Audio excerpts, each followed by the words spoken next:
dia toa misy fifamatorana amin'ity Paul Béranger ity sy ny zanany vavy. Iny io afery io nareo mahalala karokaro tsarany. Fa araky ny resaky ny transparence internationale sy le zavatra miseho eo dia misy zavatra ifandraisany reo ka il paraît ataoko conditionnel fa misy dette morale envers anazy ireto famille Béranger reto. Io moa en politique il faut savoir investir dans le futur.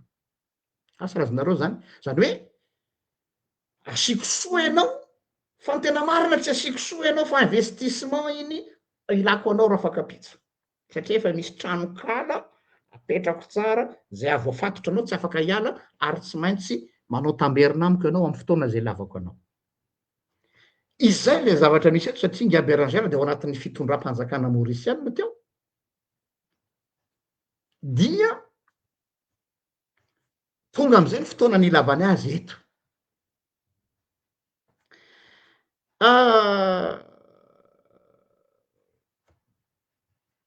Rehefa nizoina zany ty afera ty dia ny fomba rehetra zay nieritreretiny Daya atao dia ny hanaovana mise à touche any Ngaravatomanga ary izy no teo boss ary izay no tadiaviny zany hoe tamin'ny voalohany izy intermédiaire de zao izy lasa plaque tournante. Eninareo ngamba niny le resaky Raissa tantarany le resaky lazainareo iny de lazainareo moa fa hoe oladaly izy fa jereo tsara le cohérence le izy rehetrarehetra am'izao fotoana zao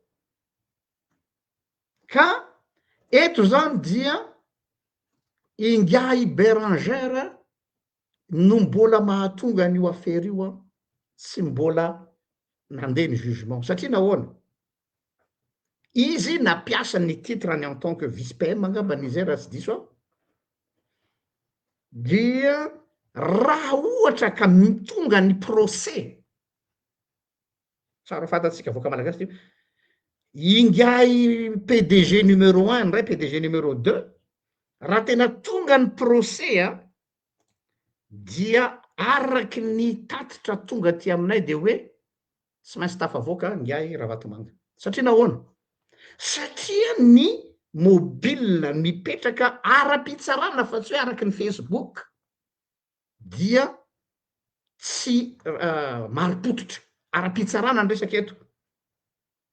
Donc zany pour l'instant ny zavatra azo zareo atao de ny mampiemotra an'ilay tribonaly mba tsy hanaovana le tribonaly satria fantany fa raha tonga ny tribonaly dia fort possible ny hatafavoaka ny Ngia Ravatomanga ary fantatry zareo tsara fa raha tonga io tribonaly io satria ils savent le contenu du vrai dossier dia ho tafavoaka io rangahy io noho ny antony contenu ny dossier fa azadino fa i PDG numéro 1 ka c'est l'homme le deuxième fortuné de l'île Maurice. Zany hoe anisan'ny iankinany ekonomin'ny Maurice io rangahy io.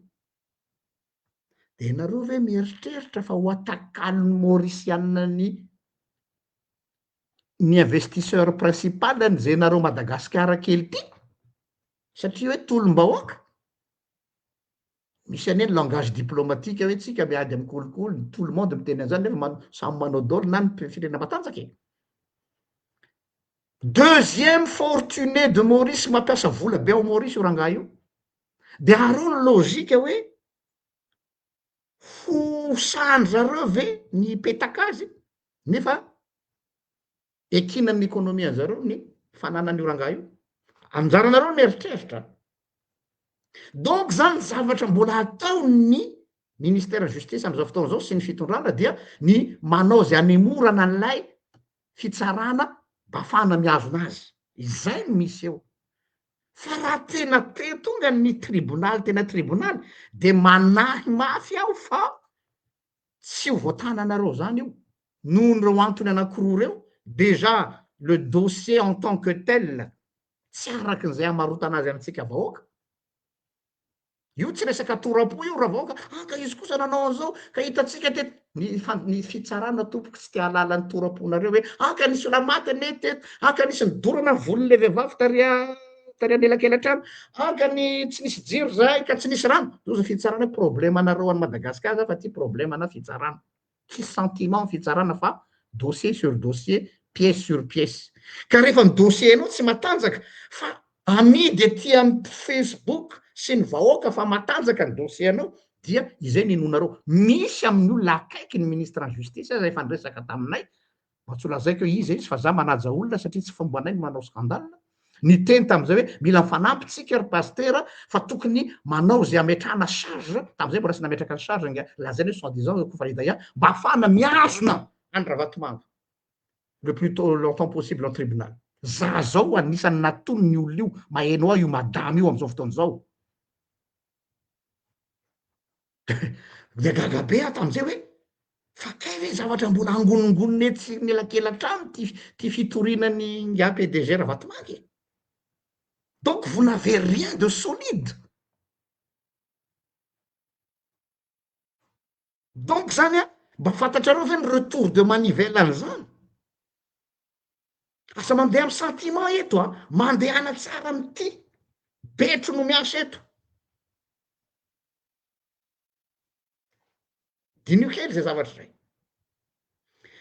de le atterrissage ny roplanina ny gara Vatomanga teny a Maurice no nampiasainy retsy ny déclenchena an'ilay opération eo niveau ny FCC zay zavatra roa samy hafa ny ray de resaka souveraineté le firenena hoe izy zany nangataka tsy haiko autorisation nangataka autorisation sa tsy nahazo autorisation izy iny sady kotsony le chronologie de l'histoire de à partir an'iny le piège nampiasainy retsy mba ahafahana mamoa an'le dossier rehefa tena nandena izy de natao ohatra indray nga héros national hoe tsy ao le fitoriana fa ohatra no ratsy ty zany efa tsy mety tsony ozy nga Bérangère fa efa midéclenche ny affaires vous jouez dans la cour des grands izy teny hoe tsy kilalaon-jaza dia ny zavatra hatao am'izao fotoana zao de influencena ny opinion publique malagasy hoe no niezaka mavitrika ataon'ny ministère en justice no mbola hoe tsy ho tafa voankazo pour l'instant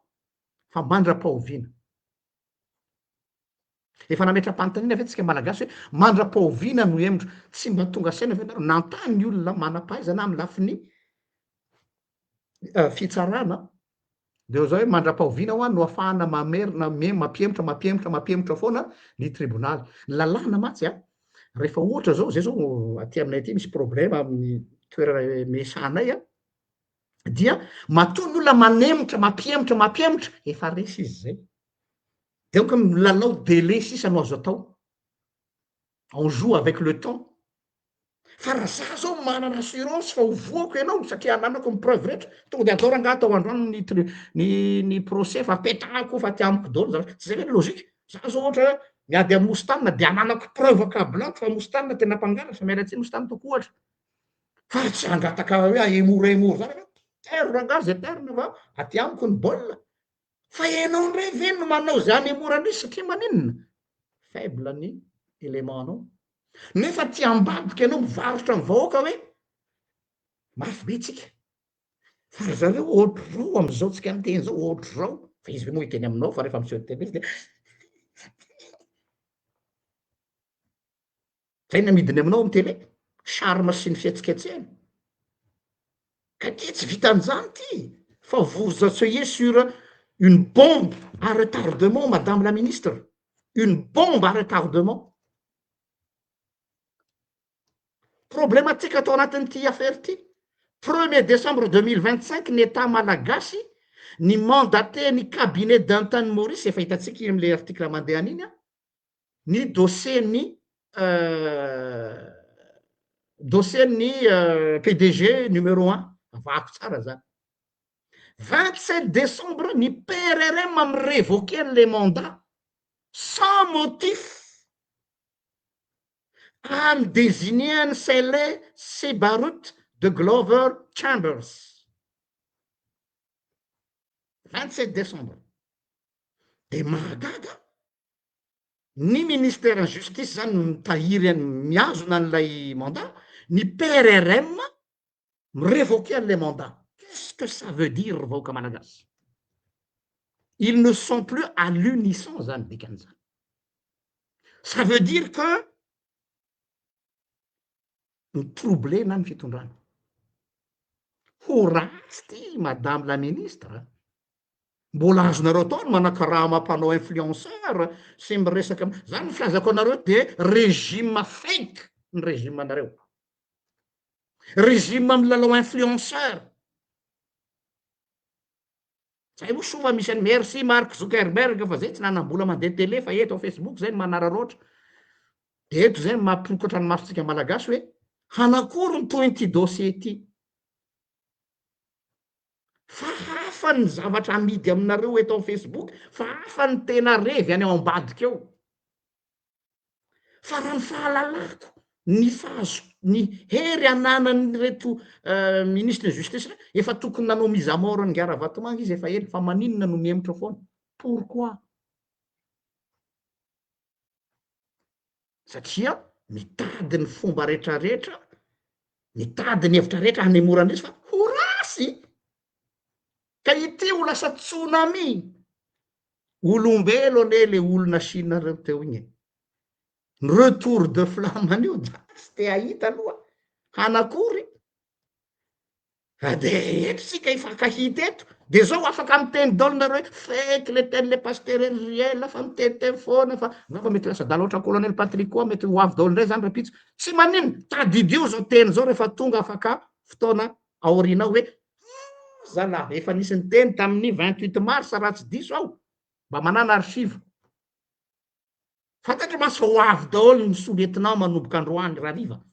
Lève dans 10 minutes ozy ny sasany. Lève dans 1 minute hanadio rano. Alefaso leroa. Tsy olana io any aminareo ny fahefana. Fa zao fotsiny aleo ny tantara no ilaza azy. Mety manao démagogie angamba ny RG l'être possible. Fa prenons le temps comme témoin. Prenons le temps comme juge. Et on se retrouvera d'ici quelques mois. Tilo information tsara ho fantatrareo. Na tonga le affaire mbola mitarazo koa de satria ngia Bérangère mbola atao nametra-pialana raha tsy diso monsieur Bérangère il y a quelques jours. Inona ny impact an'izany amin'ny dossier Ravatomangy io?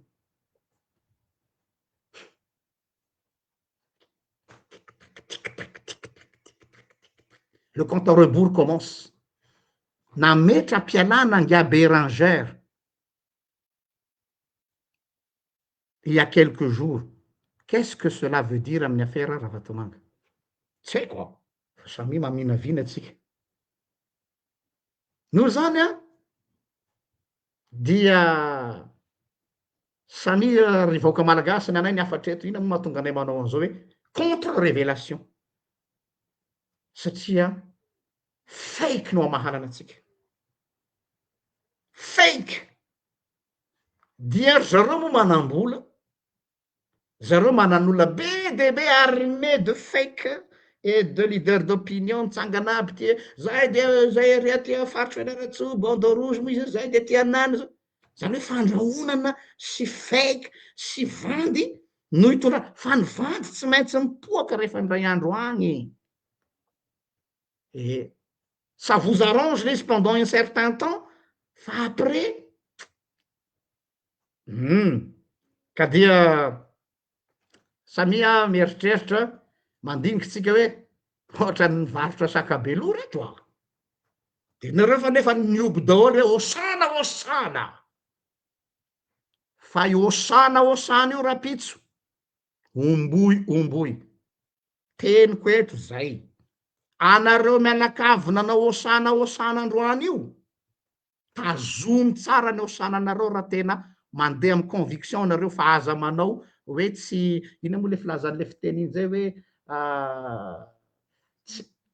tsy manompo andrina reraka. Tsy mitaingina soavaly maty. Raha tena convaincu nareo ny amin'ny position nareo fa tsy hoe tratra n'ilay mouvement tazomy hatramin'ny farany ny osana. De ho hitatsika eo izy amaray. Tandray mivadika omboy a. Be deo raha vao manao omboy a. Osana foana. Zay. Osana. Merci. tsisy ohatran'ity ao anatin'ny 5 ambin'ny 20 taona verina ny vola zay lazaina fa hoe rapatriement nefa ny tsisy idirana izy mihitsy fa dia izay moa ny fahaizany zareo mampita an'le izy fa dia zay ngambany aloha fa mbola manana zay ny tena plat de résistance ny eto fa mbola manana zavatra kely ampina rehefa avy eo fa averiko any amositana indray raha ohatra ka te hanampy izy. Eny paster, apitsika kely fotsiny fa efa mandevo fotoana de efa adiny 2:10 ary zao. Dia eo am'le ozana manko mahagaga anah hoe fanontaniana indray ty teo moa tany amin'ny miaramila fa zao mitodika manoka ny vahoaka malagasy rehetrarehetra. Mbola misy miteny hoe manankolona manao démonstration de force zao moa fitenin'ny zalahy izy hoe io fa zay mananao démonstration de force fa mahazo vahoaka. Firy ny fitondrana nisy teto a Madagasikara, firy ny omby maty, mampalahelo le omby reny tsy manatsino matimaty fatana mpinanana ny malagasy tsy mety voky de mivory foana isan'andro de mitehaka. Io ny tiako asiana teny kely de rehefa aveo isika mametsiny ihany. Raha nisy fitondrana namono omby tsy mihoatran'le teo aloha zay de androany mbola manohy ihany de hoe nefa fanovana maka izy, fanaovana olona sa fanovana toe-tsaina.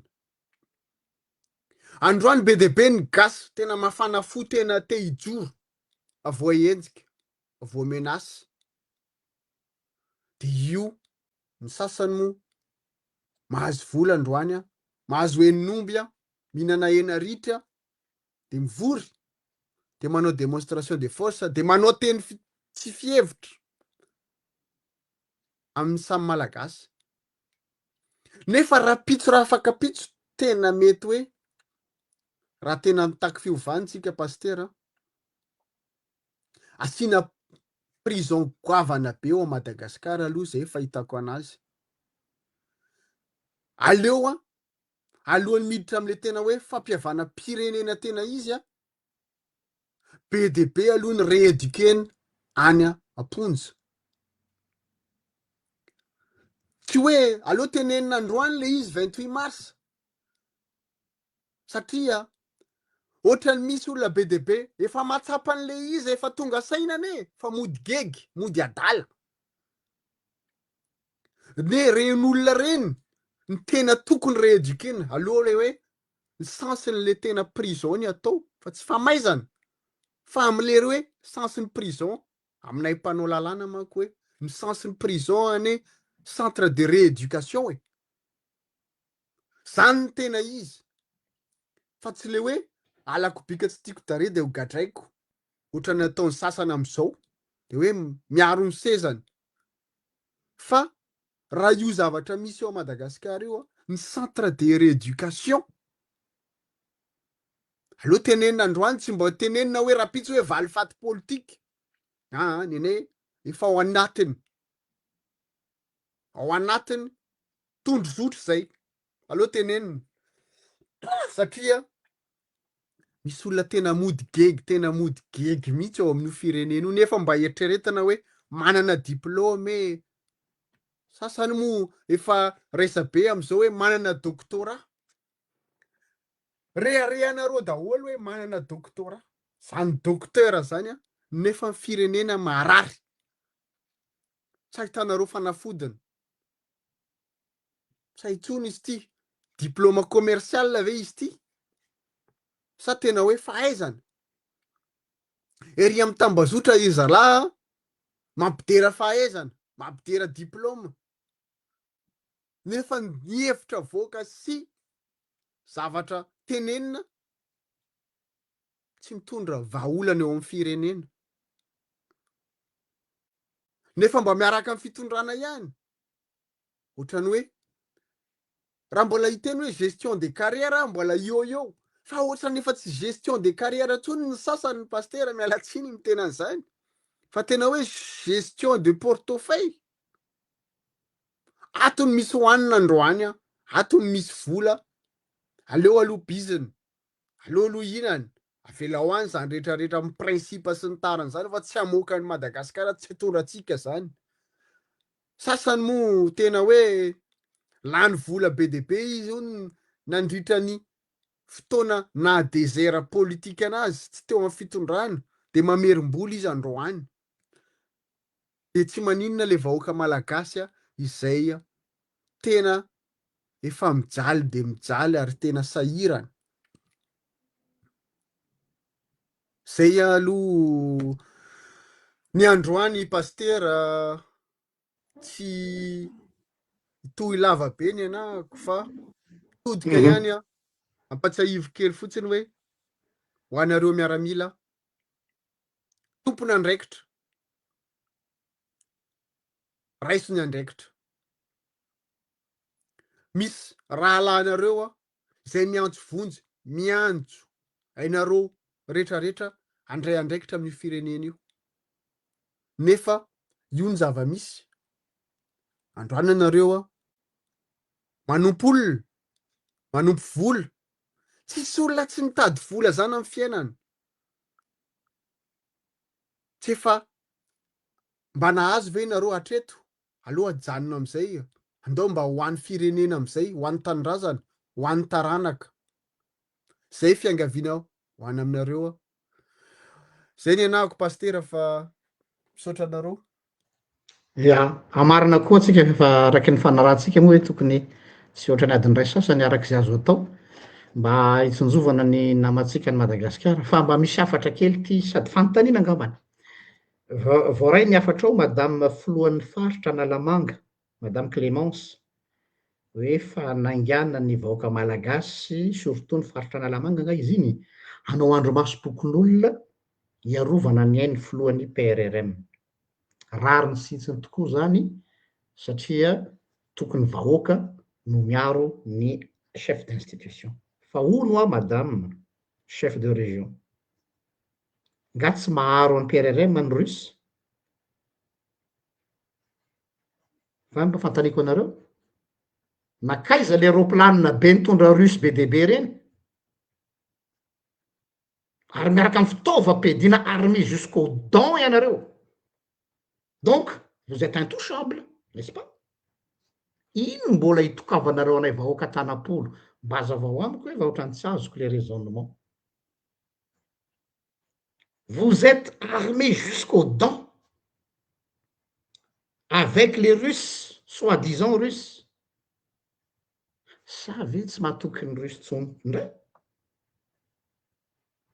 Zay aloha mbola resaka sa ve mifandraiky am'le affaire teo rehefa tsy tafaverina le volan'ny Russes de refoziny Russes hoe avereny ny volanay ka rehefa tsy avelanao esoriny ny azoko io nga ny bogositenao na tongavany eto aminao fa ny volanao sy ny volamenanao sy ny kromitanao ny tadiaviny io rehefa tsy omenao ny kromitany de petafany anao io tonga am'le fiteny hoe kakeriny amboa kely tina ny feo fa tsy azoko aloha le raisonnement hoe mila arovany vahoaka ary rariny sitsiny ny vahoaka miaro ny institution mpanjakana nefa ianareo milaza fa hoe nafarana hoy ingasy tendra sy disa hoe nafarana ny Russe iarovana ny fitondrana.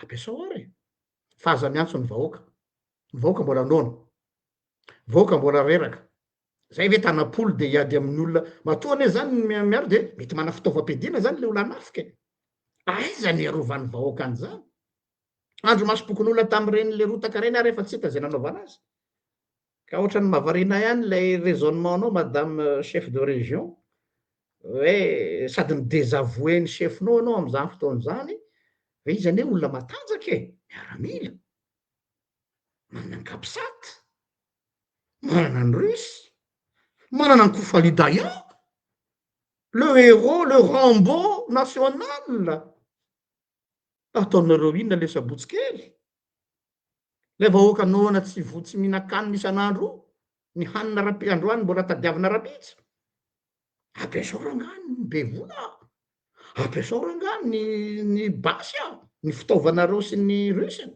fa aza mitady vonjy aty amin'ny olona reraky ny anoanana sy tsy ampy sakafo zay ihany angamba no amarana ko azy fa tsy ho ela fa dia zay no isaorana zay no ela zay no lava fa samia tahin'Andriamanitra ny farany ny afatro farany dia 29 mars rapitsa rovoaka malagasy tolom-bahoaka nataon'ireo razambetsika tamin'ny MDRM